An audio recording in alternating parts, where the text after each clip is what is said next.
Now we're diving into the heated political drama unfolding in Kerala, where the clash between PV Anwar, the Indian Union Muslim League, and Congress leader VD Satheesan is shaking up the state's coalition dynamics. This is a story of ambition, betrayal, and a potential turning point in Kerala's political landscape, centered around the Nilambur by-election and deeper tensions within the United Democratic Front. Let's break it all down, from Anwar's rise and fall to the rift threatening a historic alliance. We start with PV Anwar, a businessman turned politician who made waves as a left Democratic Front MLA from Nilambur, winning the seat in 2016 and 2021. Initially, Anwar was a staunch supporter of Chief Minister Pinarayi Vijayan, even calling him a father figure. But things took a dramatic turn in 2023-24 when Anwar went rogue, accusing Kerala police and officials of running a massive gold smuggling racket through Kozhikode's Karipur airport. He didn't hold back, claiming that 25% of the police force was involved in criminal activity and alleging a clique of officers was siphoning off smuggled gold. Anwar even pointed fingers at a senior IPS officer, ADGP MR Ajith Kumar, accusing him of leading a nexus that stole seized gold and ordered murders to cover it up. These bombshell claims forced the government to act, announcing a special probe, removing an implicated officer, and forming a team to investigate the police top brass. But Anwar's crusade came at a cost. By September 2024, the CPIM leadership cut ties with him, saying he had decided to distance himself from the LDF. His outspokenness had isolated him within the ruling front. As Anwar's fallout with the left deepened, CPIM veterans accused him of cozying up to radical Islamist groups like Jamaat-e-Islami and the Social Democratic Party of India. Communist leader Paloli Mohammed Kuti claimed these religious fundamentalist and extremist forces were backing Anwar, who was allegedly playing communal cards, like painting a CPM district secretary as an RSS sympathizer to win their support. Reports of Jamaat-e-Islami and SDPI activists leading a massive rally for Anwar in Nilambur after his LDF exit fueled these perceptions. Anwar pushed back, complaining that detractors were trying to smear him as a radical Islamist just because of his Muslim name.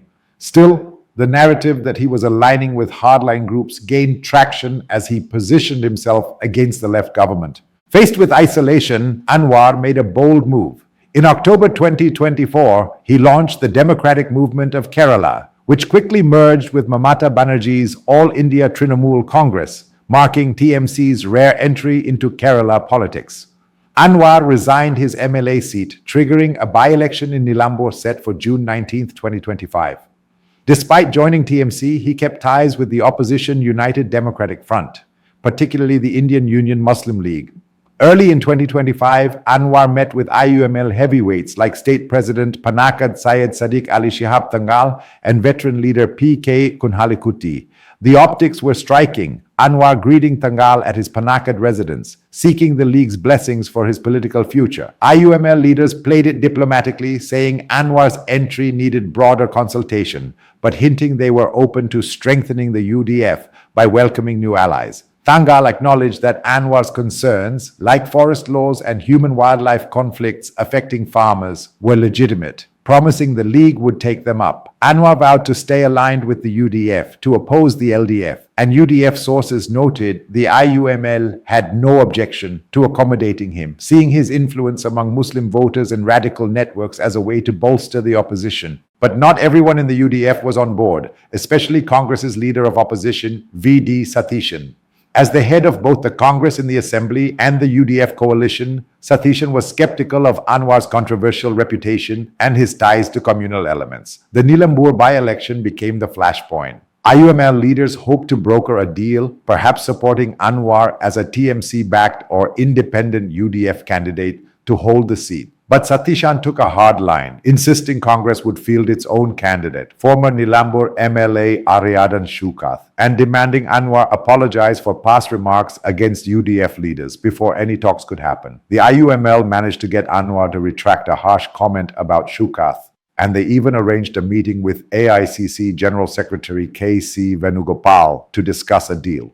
But Satheesan allegedly derailed these efforts, ignoring appeals from IUML stalwarts like Thangal and Kunhalikuti. Anwar later claimed Kunhalikuti genuinely wanted him in the UDF, but Satheesan's veto was absolute, even ignoring Thangal's outreach. Frustrated, Anwar went all in, announcing his candidacy for the Nilambur bypoll under the TMC banner and accusing Satheesan of secretly colluding with CM Pinarayi Vijayan to split the opposition vote and keep him out, a charge Congress denied. This set up a four-way contest: the UDF's Shaukat, the LDF's nominee, Anwar's TMC-backed campaign, and even a BJP candidate. Satheesan declared the Anwar chapter closed, saying there was no need for discussions with him, a move that defied the IUML's wishes and sparked a rare public clash within the UDF. The IUML didn't take this lightly. At a June 1st, 2025 meeting in Malappuram, League leaders tore into Satheesan, accusing him of unnecessary obstinacy and a dictatorial attitude that disregarded coalition decorum. Senior figures like KM Shaji and MK Munir said this level of disrespect from Congress was unprecedented, contrasting Satheesan's approach with the more collaborative styles of former leaders like Umen Chandi and Ramesh Chenithala. Kunhalikuti called the rift serious, and some IUML leaders even floated removing Satheesan as leader of the opposition and UDF chairman if he didn't back down. The League issued a veiled warning, suggesting they might explore other options if Congress's disregard continued, hinting at a drastic realignment, though leaving the UDF entirely remains unlikely. They resolved to take their grievances to the Congress High Command in New Delhi, hoping for mediation. This open criticism of Satheesan was historic. No other Congress leader had faced such public backlash from the IUML, signaling a deep strain in their partnership.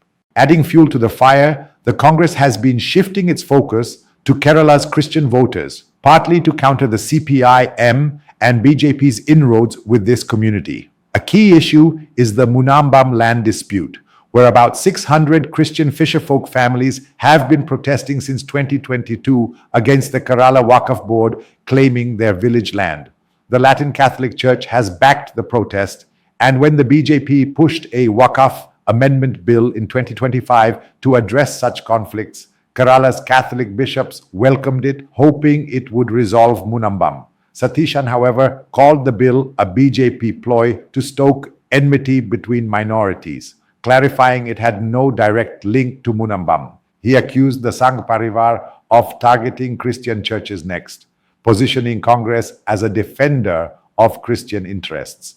Satheesan has also addressed church concerns like vandalism in BJP-ruled states, love jihad fears, and minority education rights, signaling that Christians are a priority, especially after the death of Congress's Christian stalwart Umen Chandi in 2023. This Christian outreach, though, has made the IUML uneasy. As Congress's longtime partner in championing minority rights, the League feels sidelined when Congress prioritizes Christian interests, especially in cases like Munam, where supporting Christians means opposing a Muslim institution like the Waqf Board. While the IUML joined Congress in opposing the Waqf land claim, they're wary of anything that weakens Muslim institutional rights. IUML's Thangal called the Waqf amendment against the nation, reflecting fears it undermines minority autonomy. The League also suspects Congress, under pressure to keep churches happy, is less attentive to Muslim concerns like school textbooks, welfare schemes, or political appointments. This has fueled the IUML's assertiveness, reminding Congress that the Muslim vote, especially in strongholds like Malappuram, is crucial, and ignoring them could hurt in upcoming elections. This saga, Anwar's rebellion, the IUML's frustration, and Satheesan's defiance, marks a historic shift in Kerala's coalition politics.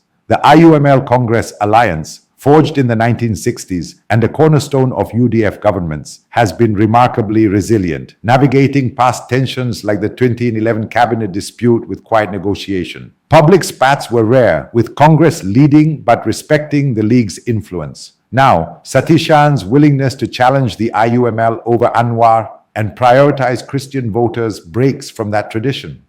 The League's talk of ousting Satheesan or exploring other options echoes a brief rift in the 1980s over Muslim personal law, but this feels more serious.